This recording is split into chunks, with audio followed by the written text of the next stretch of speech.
ಮತ್ತು ನಿನ್ನೆ ದಿನ ಒಂದು ಗಣಿತದ 2ನೇ ಚಾಪ್ಟರ್ನ ನಿನ್ನೆ ತಾನೇ ಕಂಪ್ಲೀಟ್ ಮಾಡಿದ್ವಿ. ಈಗ 2 ಪಾಠಗಳು ಮುಕ್ತಾಯ ಆಗಿದೆ, ವಾಸ್ತವ ಸಂಖ್ಯೆಗಳು ಮತ್ತೆ ಪದೋಕ್ತಿಗಳು. ಈಗ 3ನೇ ಪಾಠಕ್ಕೆ ಹೋಗ್ಬೇಕು. 3ನೇ ಪಾಠ ನಿಮ್ಗೆ ಇರ್ತಕ್ಕಂಥದ್ದು ಯಾವ್ದಪ್ಪ ಅಂದ್ರೆ 2 ಚರಾಕ್ಷರಗಳಿರುವ ರೇಖಾತ್ಮಕ ಸಮೀಕರಣಗಳ ಜೋಡಿಗಳು ಅಂತಕ್ಕಂಥದ್ದು. ಹೋದ ವರ್ಷ ಇದಕ್ಕೆ ಸಂಬಂಧಪಟ್ಟಂತೆ ಯಾವ್ದಾದ್ರು ಪಾಠ ಓದಿದ್ ಜ್ಞಾಪಕ ಇದೆಯಾ? ಯಾವ್ದಿದೆ?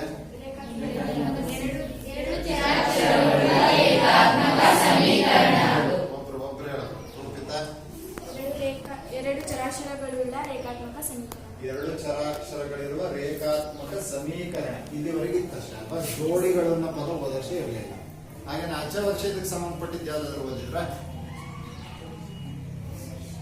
ಆಚೆ ವರ್ಷ 8ನೇ ತರಗತಿ ಜ್ಞಾಪಕ ಇದೆಯಾ? ಒಂದು ಚರಾಕ್ಷರವುಳ್ಳ ರೇಖಾತ್ಮಕ ಸಮೀಕರಣ. 2 ಪಾಠ ಓದ್ಕೊಂಬಂದಿಲ್ಲ, ಅದರ ಮುಂದುವರೆದ ಭಾಗನೇ ಇದು. ಅದರ ನಂತರದ ಇರತಕ್ಕಂಥ ಪರಿಕಲ್ಪನೆಗಳ ಆಧಾರದ ಮೇಲೆ ಈ ಪಾಠ ಇದೆ. ಸೊ 8ನೇ ತರಗತಿಯಲ್ಲಿ 1 ಚರಾಕ್ಷರವುಳ್ಳ ರೇಖಾತ್ಮಕ ಸಮೀಕರಣ, 9ನೇ ತರಗತಿಯಲ್ಲಿ 2 ಚರಾಕ್ಷರವುಳ್ಳ ರೇಖಾತ್ಮಕ ಸಮೀಕರಣಗಳನ್ನ ಓದಿದೆ. ಈಗ ಈ ಪಾಠ ಪ್ರಾರಂಭ ಮಾಡೋದಕ್ಕಿಂತ ಮುಂಚೆ ನಮಗೆ ಕೆಲವು ಈ ಏನು ಸಮೀಕರಣಗಳಲ್ಲಿ ಏನು ಸಂಬಂಧ ಇರುತ್ತೋ ಮನುಷ್ಯನಲ್ಲೂ ಕೂಡ ಅದೇ ರೀತಿಯಾಗಿರ್ತಕ್ಕಂಥ ಕೆಲವು ಸಂಬಂಧಗಳಿರುತ್ತೆ. ಏನಪ್ಪಾ ಅದು ಅಂತ ಹೇಳಿದ್ರೆ, ಒಂದು ಮೊನ್ನೆ ದಿನ ಯಾವುದೋ ಒಂದು ಪೇಪರ್ ಅಲ್ಲಿ ಓದ್ತಾ ಒಂದು ಕಥೆ ರೂಪದಲ್ಲಿ ಇರ್ತಕ್ಕಂಥದ್ದನ್ನು ಓದಿದ್ವಿ. ಏನಪ್ಪಾ ಅದು ಕಥೆ ಅಂತ ಹೇಳಿದ್ರೆ, 4 ಜನ ಸ್ನೇಹಿತರಿರ್ತಾರಂತ. ಅವ್ರಿಗೆ ಡಿಗ್ರಿ ಅವರು SSLC ಮಾಡಿ PUC ಮಾಡಿ ನಂತರ ಡಿಗ್ರಿನೂ ಕೂಡ ಕಂಪ್ಲೀಟ್ ಮಾಡ್ತಾರಂತೆ. ಆ ಡಿಗ್ರಿ ಕಂಪ್ಲೀಟ್ ಮಾಡಿದ್ರೆ ತುಂಬಾ ಅನ್ಯೋನ್ಯ ಸ್ನೇಹಿತರಾಗಿರ್ತಾರಂತ. ಆ 4 ಜನ ಸ್ನೇಹಿತರು ಕೂಡ ಒಂದು ಹೋಟೆಲ್ ನಲ್ಲಿ ಕೊನೆಗೆ ಸೇರ್ಕೊಂಡ್ಬಿಟ್ಟು ಅಂತಿಮ ಡಿಗ್ರಿ ಮುಗಿದಂತ ಸಂದರ್ಭದಲ್ಲಿ ಸೇರ್ಕೊಂಡು, ನೋಡಪ್ಪ ನಾಳೆಯಿಂದ ನಾವು ಯಾವ್ಯಾವ ದಿಕ್ಕಿಗೆ ಹೋಗ್ತೀವೋ ಏನೋ, ಹಾಗಾಗಿ ಒಬ್ಬೊಬ್ರು ಒಂದೊಂದು ದಿಕ್ಕಿಗೆ ಹೋಗ್ತೀವಿ. ಒಂದು ಕೆಲಸ ಮಾಡೋಣ, ನಾವೊಂದು 40 ವರ್ಷದ ನಂತರ ಜನವರಿ 1ನೇ ತಾರೀಕಿನಂದು ಇದೇ ಹೋಟೆಲ್ ನಲ್ಲಿ ಬಂದು ಎಲ್ಲರೂ ಕೂಡ ಸೇರ್ಕೊಳ್ಳೋಣ, ಆವಾಗ ನಮ್ಮ ಸಾಧನೆ ಬಗ್ಗೆ ನಾವು ತಿಳ್ಕೊಳ್ಳಿಕ್ಕೆ ಸಹಾಯ ಆಗುತ್ತೆ ಅಂತಕ್ಕಂಥ ಮಾತನ್ನ ಹೇಳ್ತಾರೆ. ಆಯ್ತು ಅಂತ ಅದೇ ರೀತಿ ಎಲ್ಲರೂ ನಿರ್ಧಾರ ಮಾಡಿ ಒಬ್ಬೊಬ್ರು ಒಂದೊಂದು ಊರಿಗೆ ಹೋಗ್ತಾರೆ. ಇವಾಗ್ಲಂಗೆ ಅವಾಗೇನು ಕಾಂಟ್ಯಾಕ್ಟ್ ಇಟ್ಕೊಳ್ಳೋಕೆ ಮೊಬೈಲ್ ಇರಲಿಲ್ಲ, ಫೋನ್ ಇರಲಿಲ್ಲ, ಏನಿರಲಿಲ್ಲ. ಅವರವರು ದುಡಿಮೆಯಲ್ಲಿ ಒಬ್ಬೊಬ್ರು ಒಂದೊಂದು ಕ್ಷೇತ್ರದಲ್ಲಿ ದುಡಿಮೆನಲ್ಲಿ ನಿರತರಾಗ್ತಾರೆ. 40 ವರ್ಷ ಆದ ನಂತರ ಅದನ್ನ ಜ್ಞಾಪಿಸ್ಕೊಂಡು ಅವ್ರ ಆತ್ಮೀಯ ಸ್ನೇಹಿತರಾಗಿರೋದ್ರಿಂದ ನಾವು ಅದೇ ಹೋಟ್ಲಿಗೆ ಬರ್ತಾರೆ. ಆ ಹೋಟ್ಲಿಗೆ ಮೊದಲನೇನೊಬ್ಬ ಬರ್ತಾನೆ ಸ್ನೇಹಿತ, 2ನೇ ಬರ್ತಾನೆ, 3ನೇ ಬರ್ತಾನೆ. ಆ 3ನೇ ಸ್ನೇಹಿತನು ಬಂದ್ರ ಅಂದ್ರೆ ಎಲ್ಲರೂ 3 ಜನನ ಸೇರ್ಕೊಳ್ತಾರೆ. 3 ಜನನ ಸೇರ್ಕೊಂಡ್ಬಿಟ್ಟು ಅವಾಗ ಹೋಟ್ಲಲ್ಲಿ ಏನ್ ಕಾಫಿ ಸಪ್ಲೈ ಮಾಡಿದ್ನಲ್ಲ ಮಾಡಿ, ಅವನು ಆ ಹೋಟೆಲ್ ಮಾಲೀಕ ಆಗಿರ್ತಾನೆ. ಆ ಹೋಟೆಲ್ ತುಂಬಾ ರೀತಿಯಲ್ಲಿ 5 ಸ್ಟಾರ್ ಹೋಟ್ಲ್ ಆಗಿ ಬದಲಾವಣೆ ಆಗಿದೆ. ಆಗ ಅವ್ರು 3 ಜನನು ತಮ್ಮ ಕಷ್ಟ ಸುಖ ಕಳೆದ 40 ವರ್ಷಗಳಲ್ಲಿ ಮಾಡಿರ್ತಕ್ಕಂಥ ಸಾಧನೆಗಳ ಬಗ್ಗೆ ಚರ್ಚೆ ಮಾಡ್ತಾರೆ. ಆ 4ನೇ ಸ್ನೇಹಿತ ಎಷ್ಟೊತ್ತಾದ್ರೂ ಬರೋದೇ ಇಲ್ಲ. ಆಗ ನಂತರ 4ನೇ ಸ್ನೇಹಿತ ಎಷ್ಟೊತ್ತಾದ್ರೂ ಬರ್ಲಿಲ್ಲಲ್ಲ ಅಂತ ಹೇಳ್ಬಿಟ್ಟು ಹೇಳಿದಾಗ ಅಲ್ಲಿಂದ ಅವ್ರಿಗೊಂದು ಈಗ ಹೋಟೆಲ್ಗೆ ಒಂದು ಫೋನ್ ಬರುತ್ತೆ. ಅವಾಗ ಆ ಹೋಟೆಲ್ ಮಾಲೀಕ ಬಂದು ಹೇಳ್ತಾನೆ, ಇಲ್ಲ ನಿಮ್ಮ 4ನೇ ಸ್ನೇಹಿತ ಫೋನ್ ಮಾಡಿದ್ದ, ಇನ್ನು ಕೆಲವೇ ನಿಮಿಷಗಳಲ್ಲಿ ಬರ್ತಾನಂತೆ, ನೀವು ಊಟ ತಿಂಡಿ ಏನು ಮಾಡ್ಕೊಂಡಿರ್ಬೇಕಂತೆ, ನಿಮ್ಮನ್ನು ಬಂದು ಜಾಯಿನ್ ಆಗ್ತಾರಂತೆ ಅಂತ ಹೇಳ್ತಾರೆ. ಆ ನಂತರ ಅವರು ಊಟ ತಿಂಡಿ ಎಲ್ಲ ಮುಗಿಸ್ಕೊಳ್ತಾರೆ. ಕೊನೆಗೆ ಎದ್ದು ಹೊರಡ್ಬಿಟ್ಟು ಬಿಲ್ ಪೇ ಎಷ್ಟೊತ್ತಾದ್ರೂ ಬರಲೇ ಇಲ್ಲ, ಇವತ್ತು ನೀನು ಬರೋದಿಲ್ಲಲ್ಲ ಅಂತ ಹೇಳ್ಬಿಟ್ಟು ಹೊರಡಕ್ಕೆ ಹೋಗ್ತಾರೆ. ಬಿಲ್ ಕೊಡಕ್ಕೆ ಹೋಗ್ತಾರೆ. ಇಲ್ಲ ನಿಮ್ಮ 4ನೇ ಸ್ನೇಹಿತ ಈಗಾಗಲೇ ಬಿಲ್ ಕೊಟ್ಟಿದ್ದಾರೆ ಅಂತ ಹೇಳ್ತಾರೆ. ಅಂದ್ರೆ ಅದರಲ್ಲಿ ಹಿಂದೆ ಒಂದು ಕರಾರಾಗಿರುತ್ತೆ. ಆ ಕರಾರ ಏನಪ್ಪಾ ಅಂತ ಹೇಳಿದ್ರೆ, ನಾವು 1ನೇ ತಾರೀಕು ಬಂದು ಸೇರ್ಕೋಬೇಕು, ಯಾರು ತಡವಾಗಿ ಬರ್ತಾರೋ ಅವ್ರು ಬಿಲ್ ಕೊಡ್ಬೇಕು ಅಂತಕ್ಕಂಥದ್ದು ಇರುತ್ತೆ. ಅವ್ನು ಬಿಲ್ ಅನ್ನ ಆನ್ಲೈನ್ ಆಗಿ ಪೇಮೆಂಟ್ ಮಾಡಿರ್ತಾರೆ. ನಂತರ ಹೊರಗೆ ಬರ್ತಾರೆ, ಯಾಕೆ ಬರ್ಲಿಲ್ಲಲ್ಲ ನೋಡೋಣ ಅಂತ ಹೇಳ್ಬಿಟ್ಟು ಹೊರಗೆ ಬರ್ತಾರೆ. ಹೊರಗೆ ಬಂದಾಗ ಅವ್ರ ಎದುರಿಗೆ ಒಂದು ಕಾರ್ ಬಂದು ನಿಂತಿರುತ್ತೆ. ಆ ಕಾರಿಂದ ಒಬ್ಬ ಪೊಲೀಸ್ ಅಧಿಕಾರಿ ಇರ್ತಾನೆ. ಆ ಪೊಲೀಸ್ ಅಧಿಕಾರಿ ಹಿಡಿದು ಹಿಂದೆ ಡೋರ್ ತೆಗಿತಾರೆ. ಆ ಡೋರಿಂದ DC ಹಿಡಿತಾರೆ, ಜಿಲ್ಲಾಧಿಕಾರಿಗಳು ಹಿಡಿತಾರೆ. ಅವನು ಹುಡುಗ ಇದ್ದಂಗೆ ಇರ್ತಾನೆ ಜಿಲ್ಲಾಧಿಕಾರಿ. ಬಂದ್ಬಿಟ್ಟು ನಮಸ್ಕಾರ ಮಾಡಿ ಅವ್ರನ್ನ ಮಾತಾಡಿಸ್ತಾನೆ. ಇವರಿಗೆ ಆಶ್ಚರ್ಯ ಆಗುತ್ತೆ, ಜಿಲ್ಲಾಧಿಕಾರಿಗಳು ಬಂದು ನಮ್ಮನ್ನು ಮಾತಾಡಿಸ್ತಿದಾರಲ್ಲ, ಯಾರು ನಮಗೆ ಗೊತ್ತಾಗಲಿಲ್ಲ ಅಂತ ಕೇಳ್ತಾರೆ. ನೋಡೋಣ ಸರ್, ನಾನು ಇನ್ನೊಬ್ಬರು ಸ್ನೇಹಿತರಿದ್ರಲ್ಲ, ಅವ್ರ ಮಗ ನಮ್ಮ ತಂದೆ ಶಿಕ್ಷಕರಾಗಿದ್ರು. ಅವರು ಈಗ ಕೆಲವೇ 2 ವರ್ಷಗಳ ಹಿಂದೆ ಆರೋಗ್ಯದ ಸಮಸ್ಯೆಯಿಂದ ತೀರ್ಕೊಂಡ್ರು. ಆ ತೀರ್ಕೊಳ್ತಕ್ಕಂಥ ಸಂದರ್ಭದಲ್ಲಿ ಅವ್ರು ನನಗೆ ಹೇಳೋಗಿದ್ರು, ನಿಮಗೆ 40 ವರ್ಷ ಆದ್ಮೇಲೆ ಮುಂದಿನ ವರ್ಷಕ್ಕೆ 40 ವರ್ಷ ಆಗುತ್ತೆ, ಹಾಗಾಗಿ ನಿಮ್ಗೆ ಬರ್ತಾರೆ, ಆ ಸ್ನೇಹಿತರನ್ನ ನೀನು ಕಾಣು, ಈ ತರ ಕರಾರಾಗಿತ್ತು, ಅದನ್ನ ನೀನೇ ಪೇ ಮಾಡೋ ಅಂತೆಲ್ಲ ಹೇಳಿದ್ರು. ಹಾಗಾಗಿ ನಿಮ್ಮನ್ನ ಮಾತಾಡಿಸ್ಕೊಂಡು ಹೋಗೋಣ ಅಂತ ಬಂದೆ ಅಂತ ಹೇಳ್ತಾರೆ. ಆ ಅವಾಗ ಸ್ನೇಹಿತರಿಗೆ 3 ಜನಕ್ಕೆ ತುಂಬಾ ಬೇಸರ ಆಗುತ್ತೆ. ಯಾಕಪ್ಪ ಬೇಸರ ಆಗುತ್ತೆ ಅಂತ ಹೇಳಿದ್ರೆ, ನಾವು ಇದೇ ಕರಾರನ್ನ 40 ವರ್ಷಗಳ ನಂತರ ಮೀಟ್ ಮಾಡೋಣ ಅಂತ ಅನ್ಕೊಳ್ಳೋದ್ರ ಬದಲು ಪ್ರತಿ ವರ್ಷ ನಾವು ಇಲ್ಲಿ ಪ್ರತಿ ವರ್ಷ ಒಂದು ತಿಂಗಳಲ್ಲಿ ಯಾವತ್ತಾದ್ರೂ ದಿನಾಂಕದಿಂದ ಮೀಟ್ ಮಾಡೋಣ ಅಂತ ಮಾತಾಡಿಕೊಂಡಿದ್ರೆ ಪ್ರತಿ ವರ್ಷ ಮೀಟ್ ಆಗ್ತಿದ್ವಿ. ಬೇರೆಯವರ ಕಷ್ಟ ಸುಖಗಳು ನಮಗೆ ಪರಿಚಯ ಆಗ್ತಾ ಇತ್ತು. ಅವರ ಕಷ್ಟಕ್ಕೆ ನಾವು ಎಲ್ಲರೂ ಸ್ಪಂದಿಸಿದ್ರೆ ಅವ್ರ ಆರೋಗ್ಯ ಚೆನ್ನಾಗಿರ್ತಿತ್ತೇನೋ, ಅವರಿಗೆ ಒಳ್ಳೆ ಟ್ರೀಟ್ಮೆಂಟ್ ಕೊಡಿಸ್ಬೋದಿತ್ತೇನೋ, ನಾವು ಅವರನ್ನು ಬದುಕಿಸ್ಬೋದಿತ್ತೇನೋ ಅಂತಕ್ಕಂಥ ರೀತಿಯಲ್ಲಿ ಇರುತ್ತೆ. ಸೊ ಆದ್ರೆ ವಿಧಿ ಏನು ಮಾಡೋಕ್ಕಾಗೋದಿಲ್ಲ. ಸೊ ಆದ್ರೆ ಅವರಿಗೆ ತೀರ್ಕೊಂಡಿರ್ತಾರೆ. ಅಂದ್ರೆ ಈ ಕಥೆಯಿಂದ ನಾವು ತಿಳ್ಕೊಬೇಕಾಗಿರೋದೇನಪ್ಪ ಅಂದ್ರೆ, ನಿಮ್ಮಲ್ಲೂ ಕೂಡ ಅನೇಕ ಸಂಬಂಧಗಳಿರ್ತವೆ. ಎಷ್ಟೋ ಸರಿ ನಾವು ಅವ್ರುಗಳನ್ನ ಮದುವೆ ಅಥವಾ ಯಾವ್ದಾದ್ರು ಸಮಾರಂಭಗಳಲ್ಲಿ ಅಷ್ಟೇ ಮೀಟ್ ಮಾಡ್ತಾ ಇರ್ತೀವಿ, ಅವ್ರನ್ನ ಮಾತಾಡ್ಸ್ತಕ್ಕಂಥ ಗೋಜಿಗೆ ಹೋಗೋದಿಲ್ಲ.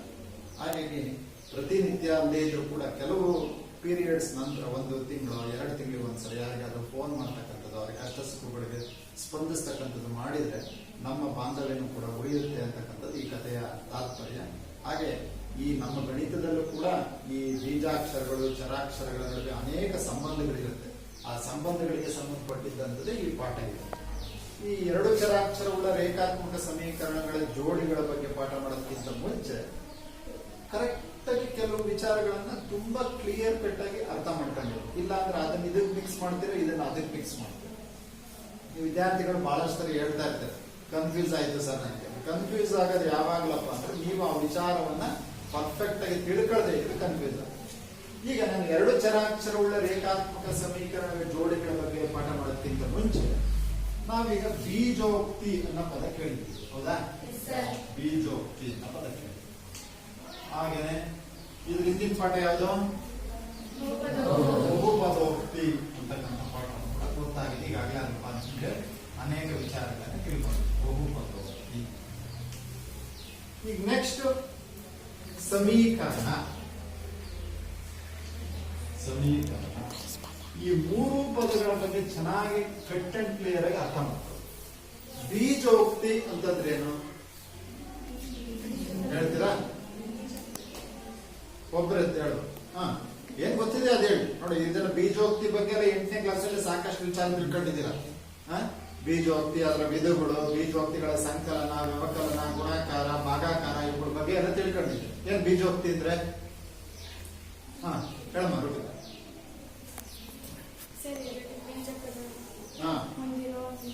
ಎರಡು ಬೀಜ ಪದಗಳಿದ್ರೆ ಅದನ್ನ ಬೀಜೋಕ್ತಿ ಅಂತ ಕರಿತೀವ. ಒಂದಿದ್ರೆ ಬೀಜೋಕ್ತಿ ಅಂತ ಕರೆಯಲ್ವಾ? ಕರಿತೀವ?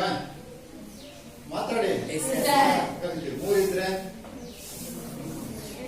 ಕರಿತೀವಿ. ಏನಾಗ ಬೀಜೋಕ್ತಿ ಅಂತಂದ್ರೆ ನಾನು ನಾಗರಾಜ ಸರ್, ಒಂದು ಬೀಜ ಪದ ಚರಾಕ್ಷರ. ಆಯ್ತು. ಈಗ ಉದಾಹರಣೆ ನೀವು ಡೆಫಿನೇಷನ್ ಹೇಳಕ್ ಬರ್ತಾ ಇಲ್ಲ ಅಂತ ಅನ್ಸುತ್ತೆ. ಬೀಜೋಕ್ತಿ ಒಂದು ಉದಾಹರಣೆ ಹೇಳಿ.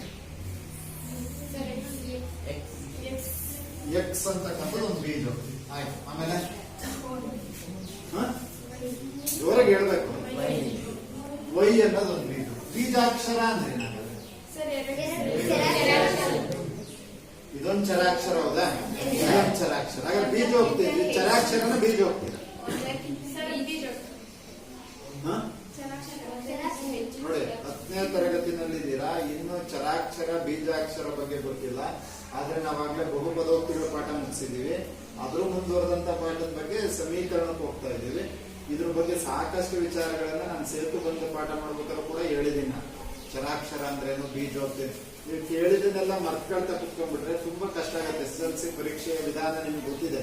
ಹೋದ ವರ್ಷ ಎಷ್ಟು ಸ್ಟ್ರಿಕ್ಟ್ ಆಗಿ ಎಕ್ಸಾಮ್ ಆಗಿದೆ ಅಂತಕ್ಕಂಥದ್ದು. ಈಗಿಲ್ಲಿ ಇವುಗಳನ್ನ ನಾವು ಬೀಜಾಕ್ಷರ ಅಂತ. ಬೀಜಾಕ್ಷರಗಳನ್ನ ಅಥವಾ ಇದು ಮತ್ತೆ ಯಾವ್ದಾದ್ರು ಒಂದು ಸಂಖ್ಯೆಯಿಂದ ಗುಣಿಸಿದ್ರೆ ಅಥವಾ 2x ಅಂತಕ್ಕಂಥದ್ದಾಗಿರ್ಬೋದು, ಇಂಥದನ್ನ ಬೀಜ ಪದ. ಬೀಜಾಕ್ಷರ ಅಥವಾ ಬೀಜ ಪದಗಳನ್ನ plus, minus, into, divided by sine ಇಂದ ಸಂಯೋಜನೆಗೊಳಿಸಿದಾಗ ಬರ್ತಕ್ಕಂಥದನ್ನ ಬೀಜೋಕ್ತಿ. ಉದಾಹರಣೆಗೆ 2x ಅನ್ನೋದೊಂದು ಬೀಜ ಪದ, y ಅನ್ನೋದೊಂದು ಬೀಜ ಪದ ಅನ್ನೋದು. ಇವೆರಡನ್ನು ಸೇರಿಸಿ ಬರೆದಾಗ ಪ್ಲಸ್ ಅಥವಾ ಮೈನಸ್ ಅಥವಾ ಇಂಟು ಇಂದ ಸೈನ್ ಬರೆದಾಗ ಬರ್ತಕ್ಕಂಥದನ್ನ ಬೀಜೋಕ್ತಿ ಅಂತ ಕರೀತೀವಿ. ಈ ಬೀಜೋಕ್ತಿಗಳನ್ನ ಅದರಲ್ಲಿರ್ತಕ್ಕಂಥ ಬೀಜ ಪದಗಳ ಆಧಾರದ ಮೇಲೆ ವಿಂಗಡಿಸ್ಕೊಳ್ತೀವಿ. ಇದನ್ನು ಕ್ಲಿಯರ್ ತಿಳ್ಕೊಬೇಕು. ನಾನು ಮತ್ತಿದ್ದಲ್ಲಿ 8ನೇ ಕ್ಲಾಸಿನ ಪಾಠ ನೋಡಿ, ನಾನು ಆ ಪಾಠ ಮಾಡೋಣ ಅಂತ ಬಂದೆ. ನಿಮ್ಗೆ ಇದ್ರದ್ದು ಏನು ಗೊತ್ತಿದೆ ಅಂತ ಅನ್ಕೊಂಡಿದ್ದೆ. ಮತ್ತೊಂದ್ಸರಿ ರಿಪಿಟೇಷನ್ ಮಾಡಿ ಮುಂದಕ್ಕೆ ಹೋಗ್ತಾ ಇದ್ದೀನಿ. ಇಲ್ಲೇನಪ್ಪಾ ಅಂತ ಹೇಳಿದ್ರೆ ಬೀಜೋಕ್ತಿಯನ್ನು ಅರ್ಥ ಮಾಡ್ಕೊಳ್ಳಿ. ಬೀಜ ಪದಗಳನ್ನ ಪ್ಲಸ್, ಮೈನಸ್, ಇಂಟು, ಡಿವೈಡೆಡ್ ಬೈಗಳಿಂದ ಸಂಯೋಜಿಸಿದಾಗ ಬರ್ತಕ್ಕಂಥ ಉಕ್ತಿಯನ್ನು ನಾವು ಬೀಜೋಕ್ತಿ ಅಂತ ಕರಿತೀವಿ. ಅರ್ಥಾಯ್ತಾ? ಇಲ್ಲಿ ಪ್ಲಸ್ ಹಾಕಿದ್ದೀನಿ, ಅಥವಾ 3p ಮೈನಸ್ 4 ಮೈನಸ್ ಹಾಕ್ಬೋದು, ಅಥವಾ ಇನ್ನೊಂದು ಪ್ಲಸ್ ಸೇರಿಸಿ 6y ಅಂತ ಹಾಕ್ಬೋದು, ಅಥವಾ x/y ಅಂತಕ್ಕಂಥದ್ದು ಇರ್ಬೋದು, ಅಥವಾ 3xyz ಅಂತಕ್ಕಂಥದ್ದು ಇರ್ಬೋದು. ಒಟ್ಟು ಯಾವ್ದಾರ ಬೀಜಾಕ್ಷರ ಬೀಜ ಪದಗಳನ್ನ plus minus into divided by ಇಂದ ಸೇರಿಸಿದಾಗ ಬರ್ತಕ್ಕಂಥದ್ದನ್ನು ಬೀಜೋಕ್ತಿ ಅಂತ ಕರೀತಾರೆ. ಇಲ್ಲಿ ಏನು ಕಂಡೀಷನ್ ಇಲ್ಲ, ಯಾವ್ದಾರ ಬೀಜ ಪದಗಳನ್ನ ಸೇರಿಸಿ, ಯಾವ್ದ್ರಿಂದ ಸೇರಿಸಿದ್ರೆ ಸಾಕು ಬೀಜೋಕ್ತಿ ಬರುತ್ತೆ. ಹೀಗೆ ಇರಬೇಕು, ಹಿಂಗೆ ಸೇರಿಸಬೇಕು, ಇಂಥ ಪದನೇ ಹಾಕ್ಬೇಕು, ಘಾತ ಅಷ್ಟೇ ಇರಬೇಕು, ಇಷ್ಟೇ ಇರಬೇಕು, ಏನು ಕಂಡೀಷನ್ ಇಲ್ಲ. ಒಟ್ಟು ಬೀಜ ಪದಗಳನ್ನ ಸೇರಿಸಿದ್ರೆ ಬರ್ತಕ್ಕಂಥದನ್ನ ಬೀಜೋಕ್ತಿ ಅಂತ ಕರಿತೀವಿ. ನಮಗೆ ಗೊತ್ತಿದೆ ಬೀಜೋಕ್ತಿಗಳನ್ನ ಯಾವ್ಯಾವ ಅವುಗಳಲ್ಲಿರ್ತಕ್ಕಂಥ ಸಂಖ್ಯೆಗಳ ಆಧಾರದ ಮೇಲೆ ಬೀಜೋಕ್ತಿಗಳನ್ನ ವಿಂಗಡಿಸ್ಕೊಳ್ತೀವಿ. ಯಾವ್ಯಾವ ಬೀಜೋಕ್ತಿ ವಿಧಗಳು ಯಾವ್ಯಾವು ಹೇಳ್ತೀರಾ ಯಾರಾದ್ರೂ? ಗೊತ್ತಿಲ್ಲ. ಬೀಜೋಕ್ತಿಗಳನ್ನ ನಾನು ಹೇಳ್ತಾನೆ ಇದ್ದೀನಿ, ಅವುಗಳ ಅದರಲ್ಲಿರ್ತಕ್ಕಂಥ ಪದಗಳ ಆಧಾರದ ಮೇಲೆ ವಿಂಗಡಿಸ್ಕೊಳ್ತೀವಿ. ಒಂದಿದ್ರಿಂದ ಬೀಜೋಕ್ತಿ ಅಂತ ಕರಿತೀವಿ. ಹೇಳಿ. ಏಕಪದೋಕ್ತಿ. ಎರಡಿದ್ರೆ, ಮೂರಿದ್ರೆ, ಹಾಗಾದ್ರೆ 2x ಅನ್ನೋದು ಎಂತ ಬೀಜ ಪದ ಬೀಜೋಕ್ತಿ? 2x ಪ್ಲಸ್ y ಅಂತಕ್ಕಂಥದ್ದು, 3xyz ಅಂತಕ್ಕಂಥದ್ದು ಏಕಪದೋಕ್ತಿ. ಪ್ಲಸ್ ಮೈನಸ್ ಇಂದ ಸಪರೇಟ್ ಆಗಿದ್ರೆ ಅಷ್ಟೇ ಬೇರೆ ಬೇರೆ ಅಂತ ಅನ್ಕೋಬೇಕು. x/y ಅಂತಕ್ಕಂಥದ್ದು ಏಕಪದೋಕ್ತಿ. 3p ಮೈನಸ್ 4 ಆಯ್ತಾ? ಸೊ ಒಟ್ಟಾರೆ ಕ್ಲಿಯರ್. ಬೀಜೋಕ್ತಿ ಅರ್ಥ ಮಾಡ್ಕೊಳ್ರಿ. ಬೀಜ ಪದಗಳನ್ನ plus minus into divided by ಇಂದ ಸಂಯೋಜಿಸಿದಾಗ ಬರ್ತಕ್ಕಂಥ ಉಕ್ತಿಯನ್ನ ಬೀಜೋಕ್ತಿ ಅಂತ ಕರಿತೀವಿ. ಆ ಬೀಜೋಕ್ತಿಯಲ್ಲಿರ್ತಕ್ಕಂಥ ಪದಗಳ ಆಧಾರದ ಮೇಲೆ ಬೀಜೋಕ್ತಿಗಳನ್ನ ವಿಂಗಡಿಸ್ಕೊಳ್ತೀವಿ. ಇನ್ನೇನು ಬೇರೆ ಕಂಡೀಷನ್ ಇಲ್ಲ. ಅದ್ರಲ್ಲಿ ಒಂದು ಬೀಜ ಪದ ಇದ್ರೆ ಏಕಪದ, ಎರಡು ಬೀಜ ಪದ ಇದ್ರೆ ದ್ವಿಪದೋಕ್ತಿ ಅಂತ ಕರಿತೀವಿ, ಮೂರಿದ್ರೆ ತ್ರಿಪದೋಕ್ತಿ. ಆ 3, 2 ಅನ್ನೋದನ್ನ ಪ್ಲಸ್ ಮೈನಸ್ ಇದ್ರೇನೆ ನಾವು ತಗೋಬೇಕು. ಈಗ ಇವೆಲ್ಲ ಆಗಿದೆ. ನಂತರ ಬರ್ತಕ್ಕಂಥದ್ದು ಇದ್ರ ಬಗ್ಗೆ ಹೆಚ್ಚಿನ ಬೇಕಿಲ್ಲ. ಈ ಬೀಜೋಕ್ತಿಗಳಲ್ಲೇ ಸ್ವಲ್ಪ ಬದಲಾವಣೆಯ ಜೊತೆಗೆ ಬಹುಪದೋಕ್ತಿ ಬರುತ್ತೆ. ಬಹುಪದೋಕ್ತಿಗಳ ಪಾಠ ಆಗಿದೆ. ಬಹುಪದೋಕ್ತಿ ಅಂದ್ರೆ ಏನು ಅಂತಾರೆ ಹೇಳ್ತೀರಾ ಅಂತ ಹೇಳ್ತೀರಾ? ಏನ್ ಬಹುಪದೋಕ್ತಿ ಅಂದ್ರೆ ನಯನ? ಋಣಾತ್ಮಕವಲ್ಲದ ಪೂರ್ಣಾಂಕ ಘಾತ ಸೂಚಿಯನ್ನು ಹೊಂದಿರುವ ಬೀಜೋಕ್ತಿಯನ್ನು ಬಹುಪದೋಕ್ತಿ ಎನ್ನುವರು. ಋಣಾತ್ಮಕವಲ್ಲದ ಪೂರ್ಣಾಂಕ ಘಾತ ಸೂಚಿಯನ್ನು ಹೊಂದಿರುವ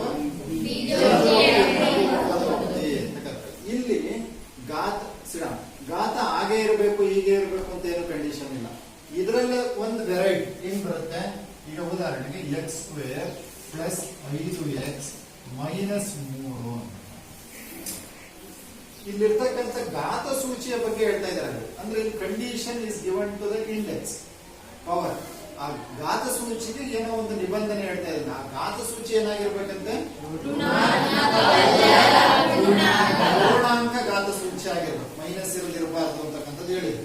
ಹಾಗಾದ್ರೆ ನಿಮ್ ಪ್ರಕಾರ x/y ಅಂತಕ್ಕಂಥದ್ದು ಬಹುಪದೋಕ್ತಿ ಆಗುತ್ತಾ? ಯಾಕಾಗೋದಿಲ್ಲ? ಯಾಕಾಗೋದಿಲ್ಲ ಇದು? ಸರ್ y ಮೇಲಾದ್ರೆ ಸರ್ ಮೈನಸ್ ಆಗುತ್ತೆ. ನಾವು ಇನ್ನೊಂದು ರೂಪದಲ್ಲಿ ಬರೆದ್ರೆ x/y to the power of minus 1 ಅಂತ. ಹಾಗಾಗಿ ಏನಾಯ್ತು? ಘಾತ ಸೂಚಿ ಏನಾಯ್ತು? ಹಾಗಾಗಿ ಇದೇನಾಗೋದಿಲ್ಲ, ಆದ್ರೆ ಬೀಜೋಕ್ತಿ. ಸೊ ಹಾಗಾಗಿ ಇಲ್ಲಿ ಘಾತ ಸೂಚಿ ಎಷ್ಟಿದೆ? 2 ಇದೆ. ಇಲ್ಲೆಷ್ಟಿದೆ ಘಾತ ಸೂಚಿ? ಸೊ ಹಾಗಾಗಿ ಎಲ್ಲ ಪೂರ್ಣಾಂಕ ಘಾತ ಸೂಚಿ ಇರೋದ್ರಿಂದ ಇದನ್ನೇ ಅಂತ ಕರಿತೀವಿ ನಾವು. ಸೊ ಹಾಗೇನೆ ಉದಾಹರಣೆಗೆ 3√x ಮೈನಸ್ 7 ಇದು ಬಹುಪದೋಕ್ತಿ ಆಗುತ್ತಾ? ನೋಡಿ ಯಾಕಾಗೋದಿಲ್ಲ ಇದು? x ಅನ್ನ ಯಾಕೆ ಆಗೋದಿಲ್ಲ? ಇದು ಬಹುಪದೋಕ್ತಿ ಯಾಕೆ ಆಗೋದಿಲ್ಲ ನಾಗರಾಜ? ಸರ್ ಅಲ್ಲಿ 3 ರೂಟ್ ಸರ್ ಹೇಳಕ್ ನೆಕ್ಸ್ಟ್ ಯಾರು ಹೇಳ್ತೀರಾ? ವೀಣಾ ಸರ್ ಅದು ರೂಟು ಬರಲ್ಲ ಸರ್, ಅದಕ್ಕೆ ಎಕ್ಸ್ 3 ಪಕ್ಕ x 3 ಪಕ್ಕ ಹಾಕೋದಿಲ್ಲ. ಅದನ್ನ ಘಾತಾಂಕ ರೂಪದಲ್ಲಿ ಬಂದ್ರೆ ಹೆಂಗ ಶೋಭಾ? ಅದನ್ನ ಏನಾಗುತ್ತೆ? ಘಾತ ಸೂಚಿ ರೂಪದಲ್ಲಿ ಘಾತಾಂಕ ರೂಪದಲ್ಲಿ ಬರೆದ್ರೆ ಏನಾಗುತ್ತೆ ರೂಪಿತಾ? ಸರ್ 1/2 ಅಲ್ವಾ? 3 into x to the power of 1/2 minus 7 ಆಯ್ತು. 1/2 ಅನ್ನೋದು ಎಂತದ್ದು? ಪೂರ್ಣಾಂಕನಾ? ಇಲ್ಲ ಏನಾಗ್ಲಿಲ್ಲ, ಬಹುಪದೋಕ್ತಿ ಆಗ್ಲಿಲ್ಲ. ಆಯ್ತಾ, ಬಹುಪದೋಕ್ತಿ ಆಗ್ಲಿಲ್ಲ. ಈಗ ಕುತ್ಕೊಳ್ಳಿ. ಈಗ ಬಹುಪದೋಕ್ತಿ ಅಂತ ಅನ್ಬೇಕಾದ್ರೆ ಏನ್ ಇಂಪಾರ್ಟೆಂಟ್, ಚರಾಕ್ಷರದ ಘಾತ ಸೂಚಿ ಹೇಗಿದೆ ಅನ್ನೋದು ಇಂಪಾರ್ಟೆಂಟ್. ಇಲ್ಲಿ ನೋಡಿ, ಇಲ್ಲಿ ಏನು ಕಂಡೀಷನ್ ಇರಲಿಲ್ಲ. ಇದೇ ಬೀಜೋಕ್ತಿನಲ್ಲಿ ಒಂದು ಕಂಡೀಷನ್ ಕೊಟ್ಬಿಟ್ಟು ಬಹುಪದೋಕ್ತಿ ಅಂತ ಬೇರೆ ಸಪರೇಟ್ ಮಾಡಿದ್ರು. ಬಹುಪದೋಕ್ತಿ ಅನ್ಬೇಕಾದ್ರೆ ಅದರಲ್ಲಿ ಇರ್ತಕ್ಕಂಥ ಚರಾಕ್ಷರದ ಘಾತ ಸೂಚಿ ಋಣಾತ್ಮಕವಲ್ಲದ ಪೂರ್ಣಾಂಕ ಆಗಿರ್ಬೇಕು ಅನ್ನೋದು ಕ್ಲಿಯರ್ ಆಗಿದೆ. ಹಾಗಾದ್ರೆ ಕಂಡೀಷನ್ ಘಾತ ಸೂಚಿ ಕೊಟ್ಟಿರೋದ್ರಿಂದ ಆ ಘಾತ ಸೂಚಿ ಹೇಗಿದೆ, ಎಷ್ಟಿದೆ ಅಂತಕ್ಕಂಥದ್ದು ಆಧಾರದ ಮೇಲೆ ಬಹುಪದೋಕ್ತಿಗಳನ್ನು ವಿಂಗಡಿಸ್ಕೊಳ್ತೀವಿ. ಇಲ್ಲಿ ಬೀಜೋಕ್ತಿಗೆ ಅಲ್ಲಿರ್ತಕ್ಕಂಥ ಪದಗಳ ಸಂಖ್ಯೆಗಳ ಆಧಾರದ ಮೇಲೆ ವಿಂಗಡಿಸ್ಕೊಳ್ತಾ ಇದ್ವಿ, ಏಕಪದ, ದ್ವಿಪದ, ತ್ರಿಪದ ಅಂತ. ಸೊ ಬಹುಪದೋಕ್ತಿಗಳನ್ನ ಹಾಗಾದ್ರೆ ಘಾತಗಳ ಆಧಾರದ ಮೇಲೆ ವಿಂಗಡಿಸ್ಕೊಳ್ತೀವಿ. ಅದು ಕೂಡ ನಿಮ್ಮೆಲ್ಲರಿಗೂ ಕೂಡ ಗೊತ್ತಿದೆ. ಸೊ ಬಹುಪದೋಕ್ತಿಯ ಘಾತ 0 ಇದ್ರೆ ಅಂತ ಕರಿತೀವಿ ಪ್ರಕೃತಿ. ಜೋರಾಗಿ ಹೇಳಬೇಕು, ಶೂನ್ಯ ಬಹುಪದೋಕ್ತಿ. ಸಹನ 2 ಇದ್ರೆ ಬಹುಪದೋಕ್ತಿಯ ಘಾತ 2 ಇದ್ರೆ. ನಯನ ಸರ್ ವರ್ಗ ವರ್ಗ ಬಹುಪದೋಕ್ತಿ. 1 ಇದ್ರೆ ಬಹುಪದೋಕ್ತಿಯ ಘಾತ ಸೂಚಿ 1 ಇದ್ರೆ ಸರಳ ಬಹುಪದೋಕ್ತಿ ಅಥವಾ ಸರಳ ರೇಖಾತ್ಮಕ ಬಹುಪದೋಕ್ತಿ. ಅಲ್ಲಿ ಗುಣಶ್ರೀ 3 ಇದ್ರೆ ಘನ ಬಹುಪದೋಕ್ತಿ ಅಂತೇಳಿ ವಿಂಗಡಿಸ್ಕೊಳ್ತೀವಲ್ವಾ. ಸೊ ಬಹುಪದೋಕ್ತಿಗಳನ್ನ ಅವರ ಗಾತ್ರದ ಆಧಾರದ ಮೇಲೆ, ಗಾತ ಅಥವಾ ಅದಕ್ಕೆ ಇನ್ನೊಂದು ಹೆಸರೇನು, ಡಿಗ್ರಿ ಆಧಾರದ ಮೇಲೆ. ಸೊ 1 ಇದ್ರೆ ಸರಳ ಬಹುಪದೋಕ್ತಿ, 2 ಇದ್ರೆ ವರ್ಗ ಬಹುಪದೋಕ್ತಿ, 3 ಇದ್ರೆ ಘನ ಬಹುಪದೋಕ್ತಿ, 0 ಇದ್ರೆ ಶೂನ್ಯ ಬಹುಪದೋಕ್ತಿ ಅಂತ ವಿಂಗಡಿಸ್ಕೊಳ್ತೀವಲ್ವಾ. ಈಗ ಇದೆರಡು ಆಯ್ತು. ಇವೆರಡು, ಇದು 8ನೇ ಕ್ಲಾಸಿಂದು, ಇದು 9ನೇ ಕ್ಲಾಸಿಂದು. ಆದ್ರೆ 8 ಏನು ಬರಲಿಲ್ಲ. ಮತ್ತೆ ನಾನೇ ಹೇಳ್ಬಿಟ್ಟು ಮುಂದಕ್ಕೆ ಹೋಗ್ತಾ ಇದ್ದೀನಿ. ಸೊ ಬೀಜೋಕ್ತಿ ಗೊತ್ತಾಯ್ತಾ ಈಗಲಾದ್ರೆ? ಬೀಜೋಕ್ತಿ ಏನು, ಮತ್ತೆ ಇದು ಒಂದ್ ಸೆಕೆಂಡ್ ಕ್ಲಿಯರ್. ಬೀಜೋಕ್ತಿ ಅಂದ್ರೆ ಏನು ಕಂಡೀಷನ್, ಬೀಜ ಪದಗಳಿಂದ ಸೇರಿಸಿದ್ರೆ ಸಾಕು ಬೀಜೋಕ್ತಿ. ಗೊತ್ತಾಯ್ತಾ? ಬಹುಪದೋಕ್ತಿ ಅಂದ್ರೆ ಇದ್ರಲ್ಲಿ ಇವೆಲ್ಲವೂ ಬೀಜ. ನೋಡಿ ಇಲ್ಲಿ ಇನ್ನೊಂದು ತಿಳ್ಕೊಳ್ಳಿ, ಬಹುಪದೋಕ್ತಿಗಳೆಲ್ಲವೂ ಬೀಜೋಕ್ತಿಗಳು. ಇದು ಬಹುಪದೋಕ್ತಿನೋ ಹೌದು, ಬೀಜೋಕ್ತಿನೋ ಹೌದು. ಕರೆಕ್ಟಾ? ಆದ್ರೆ ಬೀಜೋಕ್ತಿಗಳೆಲ್ಲವೂ ಬಹುಪದೋಕ್ತಿಗಳು. ಗೊತ್ತಾನೆ? ಇಲ್ಲಿ ಉದಾಹರಣೆಗೆ XY ಅಂತ ನಾನು ಹೇಳಿದೆ. XY ಅಂತಕ್ಕಂಥದ್ದು ಬೀಜೋಕ್ತಿ ಆದ್ರೆ ಬಹುಪದೋಕ್ತಿ. ಅದಕ್ಕೆ ಇಲ್ಲೊಂದು ಎಕ್ಸಾಂಪಲ್ ಬಂದಿದೆ, 3 √x - 5. 3 √x - 5 ಅಂತಕ್ಕಂಥದ್ದು ಬೀಜೋಕ್ತಿ ಆದ್ರೆ ಹಾಗಾಗಿ ಕ್ಲಿಯರ್, ಬೀಜೋಕ್ತಿಗಳೆಲ್ಲವೂ ಬಹುಪದೋಕ್ತಿಗಳಾಗ್ಲಿಕ್ಕೆ ಸಾಧ್ಯ ಇಲ್ಲ. ಆದ್ರೆ ಬಹುಪದೋಕ್ತಿ. ಮುಂದಕ್ಕೆ ಈಗ ಸಮೀಕರಣ, ನಾನು ಬಹಳಷ್ಟು ಸರಿ ಹೇಳ್ತಾ ಇದ್ದೀನಿ, ಆ ಪದದ ಅರ್ಥ ಗೊತ್ತಿದ್ರೇನೆ ಅರ್ಧ ಮುಕ್ಕಾಲು ಭಾಗ ಡೆಫಿನೇಷನ್ ನಿಮ್ಗೆ ಗೊತ್ತಾಗುತ್ತೆ. ಸಮೀಕರಣ ಅಂತಕ್ಕಂಥ ಪದದಲ್ಲಿ ಸಮ ಅನ್ನೋ ಪದ ಇದೆ. ಹೌದಾ? ಏನಿರ್ಬೇಕಾದ್ರೆ ಯಾರು ಹೇಳ್ತಾರೆ? ಏನಿರ್ಬೇಕು? ಈಕ್ವಲ್ಸ್ ಇರ್ಬೇಕು. ಹಾಗಾದ್ರೆ ಸಮೀಕರಣ ಅಂತಂದ್ರೆ ಏನಪ್ಪಾ ಅಂದ್ರೆ ಸಮತ್ವವನ್ನು ಸಾಧಿಸುವ ಗಣಿತದ ಹೇಳಿಕೆಯನ್ನ ಸಮೀಕರಣ. ಏನ್ ಈ ಬೀಜೋಕ್ತಿಗಳು ಬರ್ಕೊಂಡಿದೀವ ಅದ್ರ ಮಧ್ಯೆ ಏನಾದ್ರೂ ಒಂದು ಈಕ್ವಲ್ಸ್ ಚಿಹ್ನೆ ಇದ್ರೆ ಆಗ ಅದು ಸಮೀಕರಣ. ಉದಾಹರಣೆಗೆ x + 3 = 8 ಅನ್ನೋದು ಒಂದು ಸಮೀಕರಣ. ಅಥವಾ x² + y² = 7. ಅಥವಾ 6x - 3y = 0. ನೋಡಿ ಇಲ್ಲೆಲ್ಲ ಈಕ್ವಲ್ಸ್ ಪದ ಇದೆ. ಸಮೀಕರಣ ಅರ್ಥ ಆಯ್ತಾ? ಸಮೀಕರಣ. ಸೊ ಸಮೀಕರಣ